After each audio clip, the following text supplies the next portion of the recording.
Hello, everyone, and welcome to the first episode of our podcast, Lab Reports, where we live, love, lab. I can say it more enthusiastically, hello, everyone. No, that's so not you. Hi, everyone. Welcome to the first episode of our podcast, Lab Reports, where we live, love, lab. Today, we're going to be introducing ourselves, our journeys to how we got here, and just explaining why you guys should tune into this podcast every week. So our hope with this podcast is for you guys to learn a little bit more about us and our journey in STEM, specifically at Fordham. And we just want to shine light on the natural science department at Fordham as a whole. There's so many opportunities and resources within Fordham that, aren't advertised super well or, just can get bogged down with all the emails you guys are getting. And we really hope that through this podcast you can learn more about your professors, just different programs at Fordham, different majors, and just get to know us as seniors and hopefully other professors and students that we will be having on the podcast. So before we get into the nitty-gritty of how to survive being a STEM student at Fordham, we just want to introduce ourselves, talk about how we got to where we are, and why we think we can give you guys the best resources and the best advice for navigating this whole scope. So for me, I'm from Jersey. What's your name? Oh, I'm dead. So I'm Talia. What's your last name? I'm Talia Padmore. I'm from Jersey, and I am, this feels like freshman year, interviews. I know. Stop twiddling with your necklace. Okay. My name is Talia Padmore. I am a senior in the neuroscience department. I'm cellular molecular, and I hope to eventually apply to MD, PhD programs and do clinical research into developmental neuroscience. Did not always know I wanted to start there. When I was back in elementary school and even middle school, I knew I wanted to go into medicine, but I had no clue what that entailed. I was able to get into a health high school where we basically did hospital rotations and learned about healthcare and anatomy and stuff, and that really kind of solidified I do want to be in science. I do want to be in the medical field.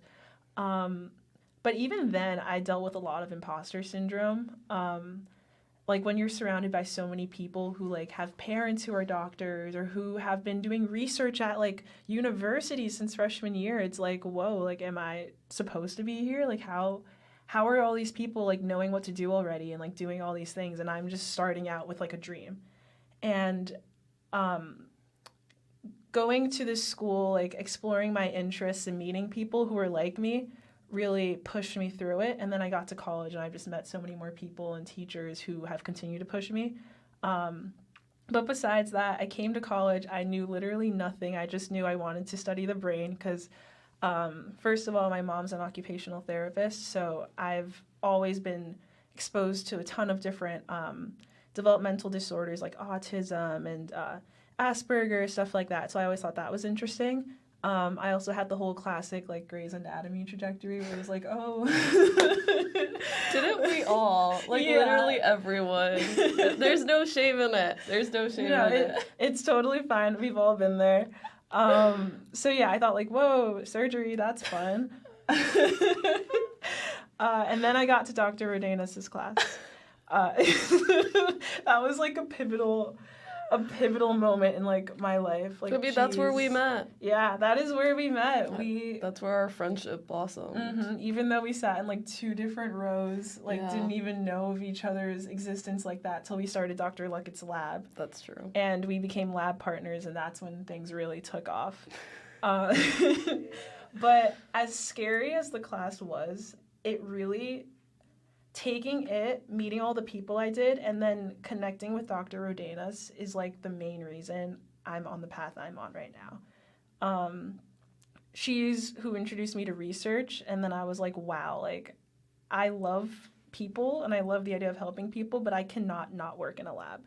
And that's how I combined the whole MD PhD idea I met Dr. Luckett. Dr. Luckett is like such like a vitalizing force and like do what you want to do. You can do it. Like I believe in you, so you should believe in you. So that was really like motivating as I dealt with like chem and orgo and all that other stuff. And yeah, now I'm here. Like I said, I do research. I work in an ophthalmology office, so that's where I get my clinical experience.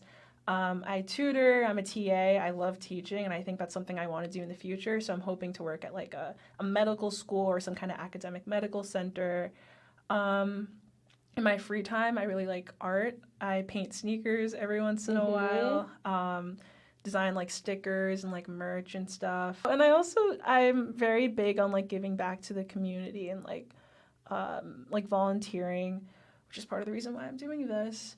But I also have like a little project I do on the side where like I give breakfast baskets to families around the holidays.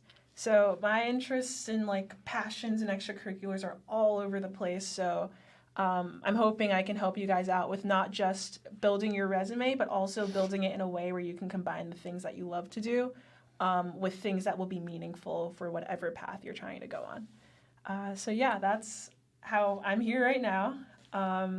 Slay girl. Yeah, Sophia's story is completely like a completely different like pathway to mine. So yeah. And that's also kind of why we wanted to do this together and why we thought it could be a cool idea is because we've become such great friends, but at the same time, like our backgrounds and our path to getting to this place have been very, very different. Of course, a lot of similarities, a lot of overlap. We do take all of the same classes, but yeah, so my name is Sofia Arsenyev.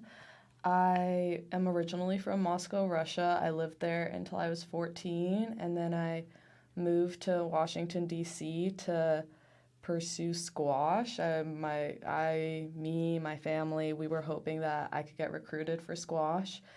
However, it didn't really go as planned. I kind of had a little, like, I want to do my own thing type of moment. And I decided to just go, like, obviously the normal traditional college route. And that's how I ended up at Fordham. And yeah, I mean, the college application process for me was like a mess. I had no idea where I wanted to go to school. I had no idea because like for so long I was like, oh, I'm going to go to school for squash. And then I stopped that like 2 months before I had to apply for college. And I didn't even know like what I wanted in a school. I didn't even know like the differences between a big school and a small school or what a liberal arts college really is. Like I had absolutely no idea. So I kind of just applied to like schools in cities because I've grown up in cities my whole life and I knew that was a priority for me. And yeah, I ended up at Fordham. Similar vibe. I had no idea what I wanted to study. I went to an all-girls school for high school in DC, and I did not get great grades. Everyone at my high school was getting like A's, and they wanted to go to Ivy Leagues or Ivy League equivalents, and that's where most of them ended up, Most of the girls I went to high school with are at universities like Northwestern or UChicago or Ivy Leagues. And yeah, so I definitely came to Fordham quite insecure about my intellect and just more about that I had no idea about what I wanted to do with my life, where I wanted to be, what I wanted to study. And I kind of just always knew that I was better at math and those types of subjects in comparison to humanities and history. Like I was awful at history, but one thing I was always good at was math, like in high school, elementary school, middle school. And so I kind of took that and I was placed in like Dr. Rodanus's concepts class. I think because I don't even remember doing this, but I think I did choose neuroscience as my major when I was like applying or something. Yeah. But I have no recollection of it because like I was placed in the bio class. Like I have no idea. But I somehow ended up in Dr. Rodanus's bio class, and it was so difficult, and it was so intimidating, and she was so intimidating, and everyone in the class was so intimidating. I had one friend first semester, Lily. Me and Talia were not friends at that point, so shout out Lily. Shout out Lily. Shout out Lily for getting me through first semester. Bye. But yeah, no, I remember studying so hard for my first exam. I had never studied that hard in high school too. And yeah, I just like did pretty well. And I remember meeting with Dr. Rodanis about it. And I was very proud. And she was like, yeah, you did fine. And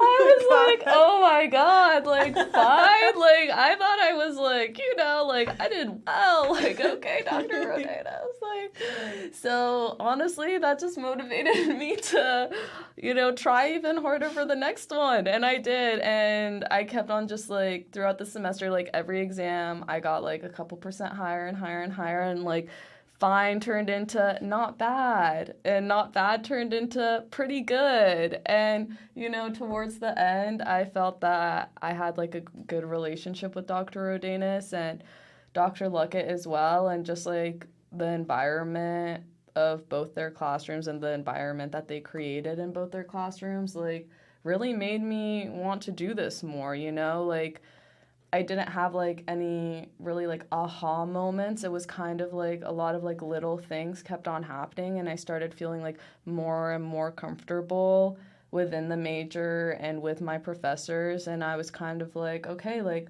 yeah, I'm going to do this right now. And, yeah, so I stuck with it. It's been very difficult. Sophomore and junior year were no joke, especially junior year.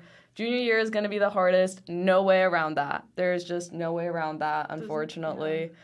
But yeah, different from Talia, I am not pre-med anymore. I have taken all the pre-med like required classes. However, I dropped it at the beginning of last year because of a scholarship called Claire Booth Luce, which if you are a woman in STEM and are not pre-med, pre-vet, or pre-dental, you should very much look into it and apply. Dr. Luckett is actually the one who told me about it. It is to promote like higher education of women in male-dominated fields, being STEM. And yeah, if you get it, it pays for 2 years of your tuition completely, junior and senior year. So if you apply your sophomore year, you're set. Yeah. You really should look into it. They also have like a lot of events, like they have conferences where you don't have to present if you don't want to. You can just go and listen to other women in STEM speak about their experiences. And like Fordham has a big connection with like the Henry Luce Foundation, so they're organizing events too. Yeah.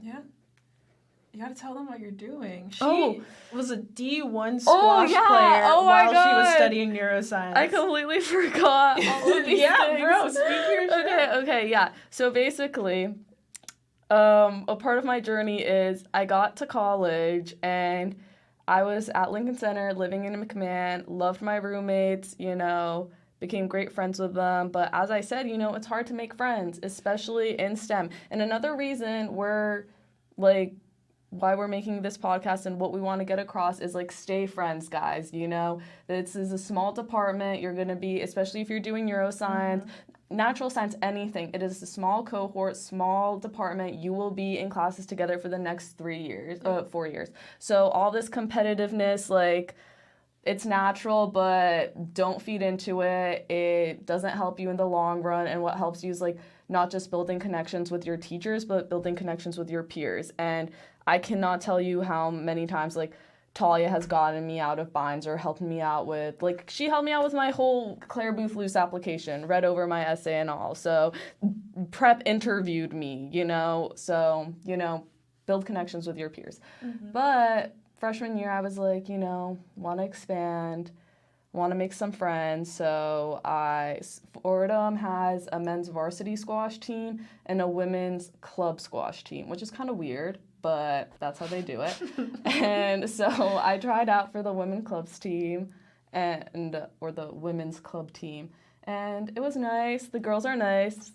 Shout out Fordham Women's Squash if you're watching.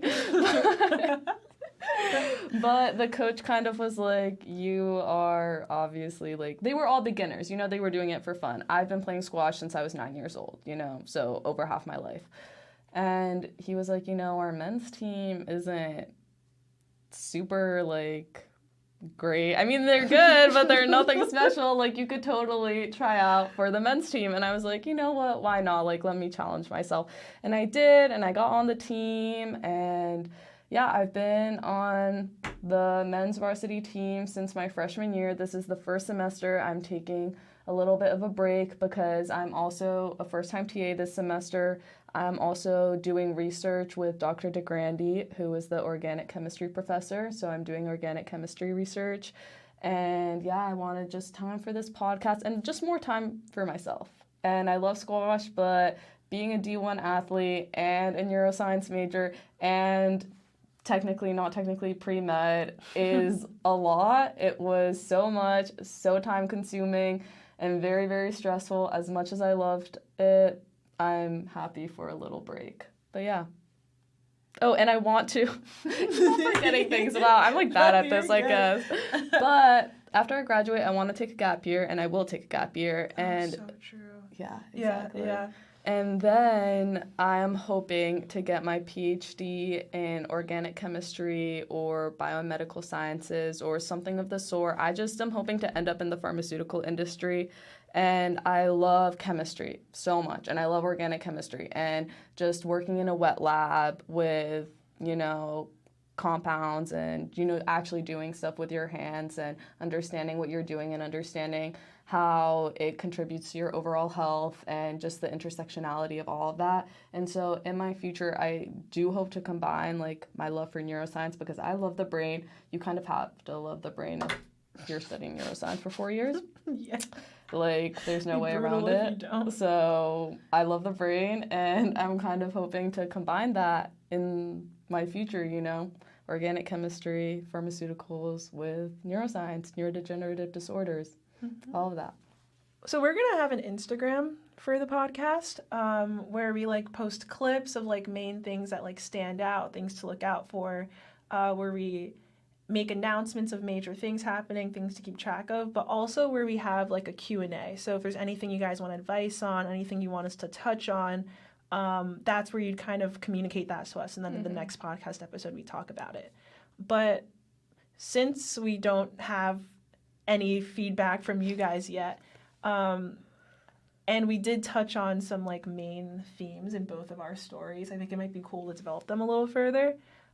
So the first one, I think we both dealt with a lot of imposter syndrome. Yes. It sounds like, even before college, but especially in college, once we were in like this new environment of like all of these people who like knew what they wanted to do, or like were these like, what's the word? They were like gunners, like these like, I at least censor myself. We had a lot of kiss asses and a lot of like... We did. Really... I mean, you always will have people like that in STEM. It's just a common theme. And yeah, I mean, for me especially is I remember like before Dr. Rodanis' exams, yeah, like everyone it's like would... PTSD. Exactly. Everyone would crowd outside of the classroom and like talk about stuff and talk about like, oh my God, like...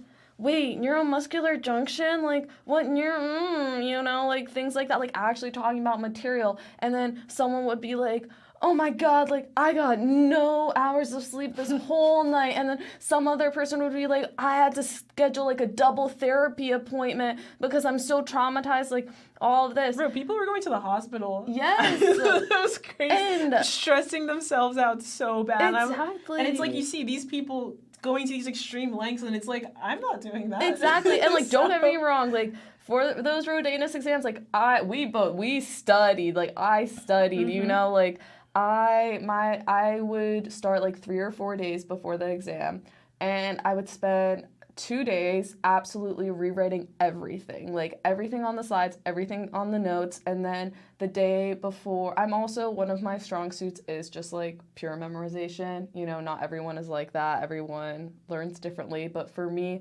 I'm very good at just like memorizing things. And then I would have like maybe like 10, 15 pages of just pure notes, and I would go like one by one, read it a couple times, and just like memorize it. And I would have my roommate sit there with my notebook, and it would take like maybe like 30 or 40 minutes for me to get through all of it. And I would just like talk at her and like regurgitate like everything I had written. And then if I missed something, like my roommate would correct me. But that's how I passed Dr. Rodinus's class. And you know, that does not work for most people, but it worked for me. And I did not take a single all-nighter freshman year. I did not. And I still got good grades. Okay? You know, I'm not saying I didn't take any all-nighters in college at all, but I'm not an all-nighter person. I like to be in bed by 11:30 or 12, and I like to get up at like 8 and have my 8 or 9 hours of sleep. That is very important to me, and it's possible, you know? It's possible. Oh, we're good. Okay. It's possible. But yeah. Yeah, see, I was an all-nighter person. Yes. Yeah, the way I study, I'm a very big, like, visual, like, story, like, words to remember other words, like, I can't speak right now. What is the word for the words that you use to help you remember things? Not analogies. Oh, like anagrams? Hi guys, this is Editor Talia cutting in to say that it is not, in fact, anagrams. We meant mnemonics. Like, okay, I'm sure you guys learned this in Dr. Rodinus's class already, but like cation, anion, like cation's a cat. We love cats. They're positive. I actually still use that because of you, Talia. Like, she taught me that freshman year, and I still use that. But yeah, it's stuff like that. So I got a whiteboard. I got a ton of colored markers. Wait, cats are happy and cation is positive, and then anions are like onions and they make you cry. That's crazy. Yes, I remember. And anions are like onions and they make you cry, so that's negative. Yeah, so it's stuff like that. And then I'm big on like drawing things and like colors and stuff. So I got a whiteboard, I got a ton of markers, and I would just spend the entire night writing things over and over. And it was like the muscle contraction was red, and what's the word? Action potentials were purple. And it was like I color coded it so that when I took the test, I saw the colors in my head. I'd even have like the markers and like colored pens out with me so I could like follow along. I started studying at least a few days in advance, like the weekend of, or the weekend before. Be truthful, girl. Yeah, it was the weekend before. Saturday was for the flashcards, and then Sunday was for like just grinding out the writing. Don't do what I did. Even if it worked, don't do what I did. But yeah, I would do all of that. And then I just remember it would be like 12 a.m. I've finally worked through like everything I need to work through. And then I get a text from someone saying, oh, I studied this. And I'm like, I did not look at that. And then I go mute the group chats. Yeah, mute the group chats. Because then it would be 3 a.m. suddenly because I was going over things that people were saying I had to know. And then I get to the exam and none of it was there. People love to, I mean, good for them, learn more than you, like, are given. But, like, people will sometimes go to lengths that are not expected. And as long as you're doing what you know is expected of you, do not feel like you need to match those people's level. Like, the imposter syndrome was something else. It's also just, like, a hard balance to be, like, knowing when to, you know, not listen to your classmates and ignore them, but also, like, still, you know, not isolating yourself. Mm-hmm. Because that's kind of what I did, I think, freshman year is, like, I wasn't really friends with anyone in bio. Me and Talia became friends because we were lab partners, but, like, that I started getting closer with people second semester, but I still, you know, had that imposter syndrome. I knew that, like, I was doing well, but I was so, you know, like, I really wanted to, like, protect my peace, and I obviously knew that Talia was doing these, like, massive Quizlets and, like, pulling all-nighters, and it really intimidated me, you know, so I kind of was, like, a little bit, like, scared. But then sophomore year, like, that's really what got me through everything, is, like, becoming friends with people, becoming friends with Talia and Isaiah and Emma, who took chemistry with me. And, yeah, I mean, me and Talia lived on the same floor sophomore year, And I remember I would just be like texting her and she would be like, let me just come over and explain it to you. And she would bring her whiteboard and like come over and explain physics to me. And yeah, so I don't know, it's a balance and it's hard to find it. And I think a big thing you kind of like touched on too is like you were intimidated by me the whole time I was intimidated by everyone else. And I think that just goes to show like sometimes you just have to go out on a limb and just talk to each other. Because it's like the people you think have all their shit together and are like these like super smart gunners who are doing all this, they're probably feeling the same way you do. And it's like, why go through this whole thing alone when you guys are like basically experiencing the same thing at the same time? It's like you're going to realize that a lot of people not necessarily put up a facade, but it's like we're all trying to get through, and it's like, facade. Yeah, we do. Like, cause I put up a facade. I did, you know. Yeah, that's true. It's like when everyone else seems like they're doing so well, you want to fit in. Yeah. But most of the time, you're all thinking the same thing, and you're all fighting the same battle. So it's like it just takes one person to be like, you know what, guys, I'm scared, or like, you know what, like I don't think I'm ready for this exam, and then suddenly everyone else agrees with you because they've all been feeling the same way. They were just scared to. Because these classes are hard. They're the hardest classes. Like I mean, obviously if you go to med school and PhD, like that's a different beast. But you will already have experience. Like these are very, very hard classes. They are very demanding. And, you know, if someone is going around with the attitude that like, oh, like this is easy, or like I didn't think that test was that hard, like all of the tests are hard, you know? They all are hard. If they don't seem as hard to you, it's because you were very prepared, and that's great, you know? That means you studied and you paid attention in class, and props to you, but they are hard. I have not taken one easy exam in bio or chem or physics. Well, physics is a different story, but RDA, like comp sci, you know, all of these are very difficult exams, and that should be acknowledged. And the fact that you guys are like taking them, no matter the grade, you know, and just like trying, that's enough, you know? Yeah. And also like the whole thing you kind of touched on with like competitiveness, it's all a facade. And I feel like okay, let's think about our graduating neuroscience class right now, right? There's like 10 of us. If you asked each of us what we're going to do in the future, I don't think any of us have the same path. And because of that, it's like, why should we compete if we're never going to be each other's competition? Even if you and someone else both want to be neurosurgeons, or you both want to be dermatologists or whatever, are you going to go to the same exact school? Are you going to have the same exact resume? Are you going to write the same exact personal statement? No. At the end of the day, you're already so different, whether you're going on different paths or you've lived different lives, you have different extracurriculars. You guys don't have to be each other's competition. Exactly. Yeah. Also, none of the professors in the department are pinning you guys against each other.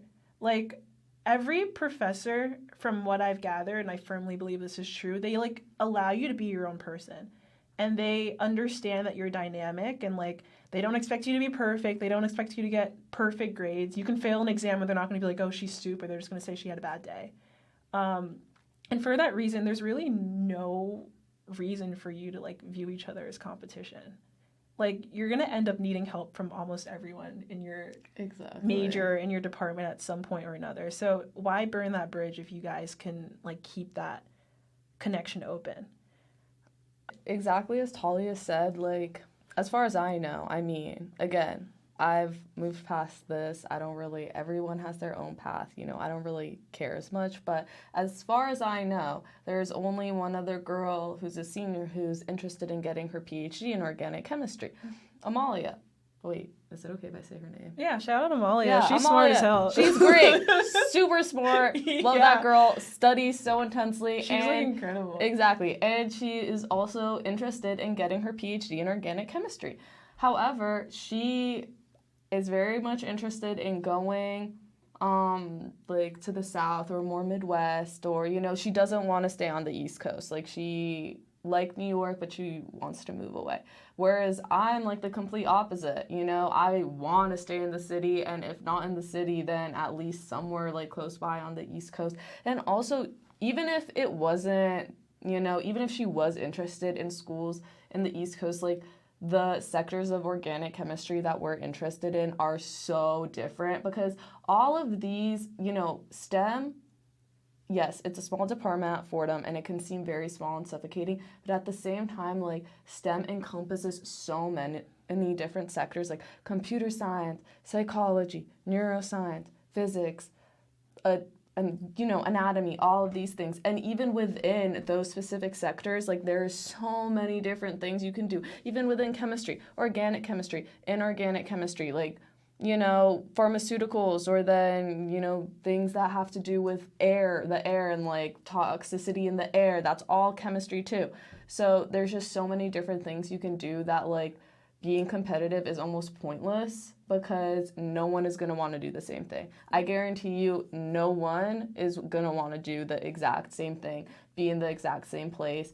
So you really should like benefit off of talking to one another and like, I realized I didn't like all-nighters because of Talia, actually, and Talia and Miguel, and because I tried pulling an all-nighter. And I hated it, and it made me feel awful the next day. And and I was like, okay, I'm not going to do this again. I'm just going to study, like, in advance, like I did before, and not pull an all-nighter, and not listen to the group chat and mute the group chat. Group chats are very important for understanding what's going on in class or understanding homework, but that is not a place that you want to be, like, do not check the group chat the night before the exam. Seriously. Yeah. Because people are going to be like, is this going to be on the exam? And then someone's going to say, blah, blah, blah, blah, blah. And you're going to be like, what are they talking about? It happens every time. Mm-hmm. So don't check the group chat.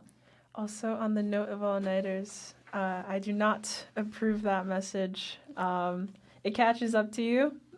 By, like, my sophomore year, I had to start taking naps. By junior year, I could not make it past 12. I am now retired. I don't do it. It's better to plan in advance. Girl, junior year? Yeah, bro, Orgo Island? Yes, but... No, you're right. I'm lying. Literally, I have a picture on my phone. What was it? The Orgo final. We're all, like, sitting in a room. And I think it's, like, 12. Or, no, it's 10 p.m. And Talia has written on the board, like, T-minus 7 hours until bedtime. I'm like... Girl, what are you doing? And then, like, every 30 minutes, I just look over and she's, like, passed out, like, because we were in the SL rooms. I personally love the SL rooms to study. I don't know, was it you who said you don't really like them because they don't have windows, so you like Gabelli more? Yeah. Talia likes Gabelli more because they have windows, but I love SL because, like, they're so big, and also there's so many whiteboards, so that's where I'll usually be to study. But, yeah, so we were in SL, and Talia makes herself a little makeshift bed. And every 30 minutes, like, she's passed out there. But then she's up again, writing, blah, blah. And I'm like, girl, just go to sleep and wake up earlier and study. Like, it's fine. Like, you don't have to be doing this. So 2 morals from that story. First, do as I say, not as I do. And second, like, it's not effective to be passing out every 30 minutes because you can't stay awake. Just plan your schedule better or wake up early and do it then. If you're worried about not having enough time in the morning, then do it the night before. A big thing you need to learn is time management. Easier said than done, but it comes to bite you in the butt if you don't. There are some people out there who are still pulling all-nighters. I don't know how they do it. I will not say their names, but if you can do that, power to you, but it's going to catch up to you in the long run. Who? From He's still? Yeah, that kid does not sleep. Oh, no, yeah, I know, but he's, like, built different. Yeah, exactly. There are people who are built different. There are, and that's also something, like, yes, we're all saying, like, everyone has a facade, everyone has their own struggles and struggles with these classes, but there will just be some people who you don't know how they do it. Like, you just truly don't know how they do it. Mm-hmm. And there are always people like that in life. And, it doesn't mean that they don't have their own struggles, and it doesn't mean that these classes aren't hard for them, too. It just means that, in some ways, they're a mystery, and you don't know how they're getting their work done or how they're getting those grades. And it's fine, you know? You don't have to think about it. It's Yep. okay. You don't have to figure it out. Just focus on your own strengths. Exactly. You're living your life, not theirs. Love the teachers. Become their friends. Yes, They're seriously. really cool. Like, of course they're your teacher. When they're your teacher, they're scary because your grade's in their hands. But once it isn't, go to those office hours. Dr. Lookit is like my BFF. Both of our BFFs. She like asks me to send her stuff, and there's literally a picture of me, if you go see her office, standing like that in my squash uniform. And she wrote a little caption for it, you know? So like, true. she loves that stuff. Yeah, and if there is anything going on in your life, Share it. there are certain teachers who will be more lenient than others, you know? And that is just trial and error. Unfortunately, we can't speak on that. But Dr. Lookit really, really cares about your extracurricular activities. Yeah. And she always encourages you to do other things. And if you are a freshman or have taken, anyone who's listening to this basically, if you've taken bio and you've done those practical exams, y'all know that like it's a big freaking deal. Like you have to be there that day. You know, it's not like they're gonna come in and set that up for you another day. However, I had a big squash tournament, and it started on Friday, and I was in Friday lab. And I had, I had classes during the other times that they were doing the exam, like other sections of bio. And that woman came in to school. She already wakes up really early, but she came in at 6 a.m. and set the whole thing up for me so I could take it at, 6:45, the exam, on Friday, and make my train to go play squash. Like, she came in and set it up for me, and I was the only one there, running around the stations. And that, I will forever remember that and appreciate that, because that is such a hassle. She absolutely did not have to do that, and she did, because she cares, and she wants you to succeed. So, yeah. Which, most teachers do. I won't make an all-encompassing statement because I don't want to make any promises that I cannot, completely confidently provide you. But most of your teachers do care at the end of the day. So suss out the vibes and, don't ever be afraid to, go to them for, help or advice or some kind of leniency if something's going on. Because at the end of the day, they want you to do well in their class. Most teachers want you to pass their class and want you to do well. And it's they will be willing to do what it takes to help you do that. Yeah. So. And I mean, that's the type of teachers we're hoping to be one day. Yeah. So. Hi, everyone. Hello. You may notice it's a change of location and a change of outfits. That's because in the last 10 minutes of our podcast, the audio cut out.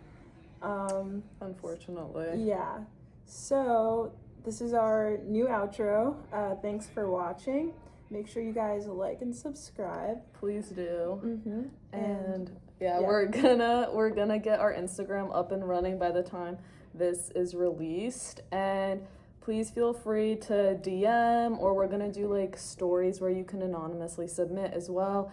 Any topics that you want us to discuss or touch on. We obviously have our own list of things we're gonna talk about, but as we said, we're doing this for you, so we would really appreciate any input. Also, feel free to be it was too long, or you guys suck. Okay, please don't say that, but you could be it was too long, or this part was irrelevant, or you guys suck, but hopefully it's not that. Yeah, we're receptive to everything because we want to make this podcast the best viewing experience for you guys. Exactly. So, thanks for listening. Hopefully you'll tune in next week, and we'll see you guys then. Bye. Bye.